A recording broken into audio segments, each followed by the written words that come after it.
వచ్చిందే ఛాన్స్ ఇవ్వద్దంగా ఇప్పించు మీకే మీకు రెండు అవకాశాలు ఉంటాయి. ఒకటి వాళ్ళతో ఉండే పాపం దుడ్డు పెరుక్కోలేదు, రెండోది నాకు మంచి చేసేది. చేయండి ರಾ, ಸಂಪಾದಿಸಿರೋ ಪಾಪ ದುಡ್ಡ ತಗೊಂಡ್ಬಿಡಿ, ಅದು ಒಳ್ಳೇದೇ. ನನ್ಗೆ ಓಟ್ ಹಾಕ್ಬಿಡಿ. ನೋಡಿ, ನೀವು ಒಂದು ಚಿಕ್ಕಬಳ್ಳಾಪುರಕ್ಕೆ 2 ತರ ಒಳ್ಳೇದು ಮಾಡ್ಬೋದು, ಮಾಡಿ.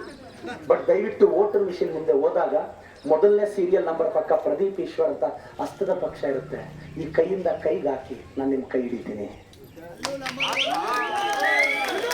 ಅಲ್ಲಿ ಯಾರೋ ಹೇಳಿದ್ರು, ಅವನೆಲ್ಲರ ಕಾಲ್ಗೂ ಬೀಳ್ತಾ ಇದ್ದಾನೆ ಅಂತ. ಕಾಲು ಎಳಿಯೋನ್ಗಿಂತ ಕಾಲು ಬೀಳೋನ್ ದೊಡ್ಡವನು ಅಂತ ನಾನು ಮತ್ತೆ ಹೇಳ್ತಿದ್ದೀನಿ.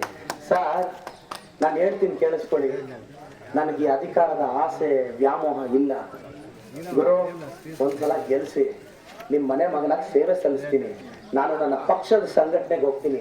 ಇನ್ನೊಂದ್ ತರ ನಿಮ್ಗೆ ಯಾರಿಗಾದ್ರೂ ಬಿಟ್ಕೊಡ್ತೀನಿ, ಗೆದ್ದು ರೂಲ್ ಮಾಡ್ರಯ್ಯ. ಆಗಿರೋನೆ ಆಗ್ಬೇಕ MLA. ನನ್ನ ಪ್ರಮಾಣ ಬೇಡಯ್ಯ, ನನಗೇನು ಆಸೆ ಇಲ್ಲ. ಇನ್ನು 30 ವರ್ಷ ನನ್ನ ಮಕ್ಕಳು ಮೊಮ್ಮಕ್ಕಳು, ನಾನು ಯಾಕೆ ಉದ್ಧಾರ ಆಗಿದ್ದೀನಿ ಗೊತ್ತಾ? ನಮ್ಮ ಅಪ್ಪ ಅಮ್ಮ ನನಗೇನು ಆಸ್ತಿ ಅಂತ ಮಾಡಿರ್ಲಿಲ್ಲ. ಮಾಡಿದ್ರೆ ನಾನು ಹಾಳಾಗೋಗ್ಬಿಡ್ತಿದ್ದೆ. ಅಪ್ಪ ಅಮ್ಮ ಪಾಪ ಕಷ್ಟಪಟ್ಟು ಮಾಡಿ ಸಂಪಾದಿಸಿದ್ರೆ ನಮ್ಗ ಆ ಕಷ್ಟ ಗೊತ್ತಿತ್ರಿ. ಅಜ್ಜಿ, ನಾನು ನಿಮಗೆ ರಿಕ್ವೆಸ್ಟ್ ಮಾಡ್ತೀನಿ, ನಿಮ್ ವರುಡಿ ಗ್ರಾಮಕ್ಕೆ ತಿಂಗಳಿಗೆ 2 ತಿಂಗಳಿಗೆ ಒಂದ್ಸಲ ಬಂದು ನಾನು ಇಲ್ಲೇ ಕೂತ್ಕೊಂತೀನಿ.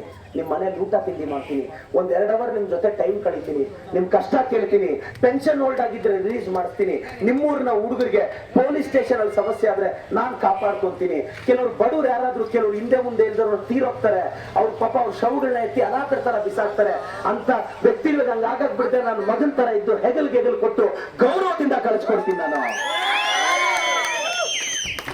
ನನಗ್ ಗೊತ್ತ್ರಿ ನೋವು. ಯಾವ್ದ್ರಿ ಜಾತಿ?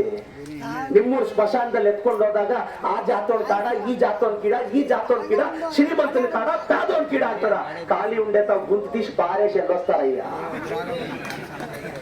ಯಾರನ್ನ ರಿಸರ್ವೇಶನ್ ಉಂದ ಸೂಪಿ ಅಂಗಡ? ಆ ಪಕ್ಕಿಂತ ಈ ಪಕ್ಕಿಂತ ಮನೂರ್ ಪೆದ್ದೋಳಕ್ಕಿಂತ ಏನ್ ಲೇದೆ? ಅದೊಂದೇ ಪ್ಲೇಸ್ ಸರ್, ನಾವೆಲ್ಲರೂ ಒಂದಾಗಿರೋದು. ಬದುಕಿದ್ದಾಗೆ ಈ ಹೋರಾಟಗಳು, ಹಾರಾಟಗಳು, ಚೀರಾಟಗಳು. ಹುಟ್ಟಿದಾಗ ನಮ್ ತಾಯಿಗೆ ಹೆರಿಗೆ ಆಗಿರೋ ಈ ಭೂಮಿಗೆ ಬಂದಾಗ ಫಸ್ಟ್ ನಮ್ಮನ್ನ ಎತ್ಕೊಂಡಂತ ಆಡಿಸಿದಂತ ನರ್ಸು ಯಾವ ಕ್ಯಾಸ್ಟು ಅಂತ ನಮ್ಗೆ ಗೊತ್ತೇ? ಗೊತ್ತಿಲ್ಲ. ನಾನು ಹೇಳೋದಿಷ್ಟೇ, ನಮ್ಗಿರೋದು ಒಂದೇ ಜಾತಿ, ಅದು ಮಾನವ ಜಾತಿ. ನಮ್ಗಿರೋದು ಒಂದೇ ಧರ್ಮ ಗ್ರಂಥ, ಅದು ಸಂವಿಧಾನ. ನಾವೆಲ್ಲರೂ ಒಂದೇ ಸರ್, ನಾವೆಲ್ಲರೂ ಒಂದೇ. ನನ್ ಮಾತು ಕೇಳಿ, ಎಲ್ರಿಗೂ ರಿಕ್ವೆಸ್ಟ್ ಮಾಡ್ತೀನಿ. ಇಲ್ಲಿ PUC ಓದೋ ಮಕ್ಳಿದ್ದೀರಾ, ಸೈನ್ಸ್ ಓದ್ತಾ ಇರೋರು ಇದ್ದೀರಾ, ಪಾಪ ನೀವು CET-ಗೋ ನೀಟ್ಗೋ IIT-ಗೋ ಕಳಿಸ್ಬೇಕು ನಿಮ್ ಮಕ್ಕಳನ್ನ. SDA-ಗೋ FTA-ಗೋ IAS ಓದ್ಬೇಕು ಅಂತ ಕನ್ಸ್ಕೊಂಡ್ರೆ 3 ಲಕ್ಷ ಬೇಕು. ಇವತ್ತು ಸರ್ಕಾರದಲ್ಲಿ ಒಂದಷ್ಟು ಜನಕ್ಕೆ ಪ್ರಾವಿಷನ್ ಇದೆ. ನಾನ್ ಸೆಲೆಕ್ಟ್ ಮಾಡ್ತೀನಿ ಅಣ್ಣ, ನಿಮ್ಮೂರಿಂದ ಇಂಥ ಹುಡುಗ ಇಂಥ ಹುಡುಗಿ IAS ಆಗ್ತಾರೆ, ಸೆಲೆಕ್ಟ್ ಮಾಡಿ ಅವ್ರನ್ನ ಸರ್ಕಾರದಿಂದ ಪ್ರಾವಿಷನ್ ಕೊಡಿಸಿ ದೊಡ್ಡ ಕೋಚಿಂಗ್ ಸೆಂಟರ್ ಕಳಿಸ್ತೀನಿ. ಅದಾದ್ಮೇಲೆ ಚಿಕ್ಕಬಳ್ಳಾಪುರದಲ್ಲಿ ಇಂಡಿಯಾ ಬೆಸ್ಟ್ ಟೀಚರ್ಸ್ ನ ತರಿಸಿ ನಾನು ನಿಂತ್ಕೊಂಡು ಪಾಠ ಮಾಡಿ ಆ ಮಕ್ಕಳನ್ನ ಅಟ್ಲೀಸ್ಟ್ ನಿಮ್ಮೂರಲ್ಲಿ ಒಬ್ಬ IAS ಆಫೀಸರ್ ಬರ್ಲಿನಯ್ಯ, ಒಬ್ಬ IPS ಬರ್ಲಿನಯ್ಯ, ಒಂದು ವರ್ಲ್ಡ್ ಫೇಮಸ್ ಡಾಕ್ಟರ್ ಬರ್ಲಿನಯ್ಯ, ಒಬ್ಬ ಇಂಜಿನಿಯರ್ ಬರ್ಲಿನಯ್ಯ. ಇನ್ನೊಂದು ವಿಶ್ವೇಶ್ವರಯ್ಯ ಹುಟ್ಟಕ್ಕೆ ಇನ್ನು 100 ವರ್ಷ ಹಿಡಿತಾನೆ ಅಂತ ಮಹಾನ್ ಭಾವ ಹುಟ್ಟಿರೋ ಸ್ಥಳದಲ್ಲಿ ಇನ್ನೊಬ್ಬ ವಿಶ್ವೇಶ್ವರಯ್ಯ ನಾವು ತರಕ್ ಆಗ್ತಿಲ್ಲ. ಎಲೆಕ್ಷನ್ ಬಂದಾಗ 2, 3, 4 ಸಾವಿರ ಕೋಟ್ ಮಾಡ್ಕೊಂಡ್ಬಿಟ್ರೆ ಹೆಂಗೆ ಸರ್? ಸ್ವಲ್ಪ ಯೋಚನೆ ಮಾಡಿ ಸರ್. ಇವತ್ತು ನಿಮ್ಮೂರಿಗೆ ಇವತ್ತು ತುಂಬಾ ಪವರ್ಫುಲ್ ಅಂತಕ್ಕಂಥ ಜನ ಒಂದೊಳ್ಳೆ ರೋಡ್ ಮಾಡಕ್ಕೆ ವರ್ಷಗಳು ಬೇಕು. ಒಂದೊಳ್ಳೆ ಕುಡಿಯೋ ನೀರು ಅಲ್ಲ ಸರ್? ಸ್ವಲ್ಪ ಯೋಚನೆ ಮಾಡಿ, ನೀವು ಯೋಚನೆ ಮಾಡಿ. ಒಂದು ಗ್ರಾಮ ಪಂಚಾಯತಿ ಮೆಂಬರ್ಗಳಾಗೆ ನೀವು ನಿಮ್ಮೂರಲ್ಲಿ ಲೈಟ್ಗಳು, ನೀರು, ಚರಂಡಿ ಇಷ್ಟೆಲ್ಲ ಒಳ್ಳೇದು ಮಾಡ್ತಿದ್ದೀರೆ. ಒಂದು MLA ಮನಸ್ಸು ಮಾಡಿದ್ರೆ ಎಷ್ಟು ಒಳ್ಳೇದು ಮಾಡ್ಬೋದು ಸರ್? ಎಷ್ಟು ಒಳ್ಳೇದು ಮಾಡ್ಬೋದಕ್ಕ? ಅಕ್ಕ, ನಮ್ಮ ಸರ್ಕಾರ ಅಧಿಕಾರಕ್ಕೆ ಬರುತ್ತೆ, ನಿಮ್ ಮನೆ 4 ಜನ ಇದ್ರೆ 40 kg ಅಕ್ಕಿ ಕೊಡ್ತೀವಿ.